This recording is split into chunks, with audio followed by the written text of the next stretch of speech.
এটা হলো আপনার 250 গ্রাম 200 টাকা। 250 গ্রাম 200 টাকা। জি, এটা হলো বোম্বাই মরিচের আচার, প্রচণ্ড ঝাল। এটা ঝাল। জি, শুধু বোম্বাই মরিচের আচার। এটা হচ্ছে রাইসগুলো আপনার 250 গ্রাম 125 টাকা। আচ্ছা, এটা এটা হলো দেশি রসুন, এটা 250 গ্রাম 250 টাকা। 250। এটা হলো ভাত খিচুড়ি পোলাও দিয়ে মানে কেজি কত? কেজি হলো 1000 টাকা। এটা হলো, এটাও দেশি রসুন, একদানা রসুন। এটা এটা সামের স্লাইস, ঝাল মিষ্টি। কত করে কেজি?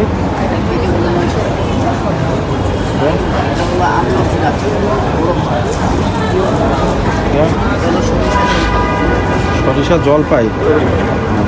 এটা আলু বুখারা কত করে? 400 টাকা কেজি। এটা এটা কত করে কেজি? এটা সব আপনাদের নিজেদের বানানো? নিজেদের। আর ওটা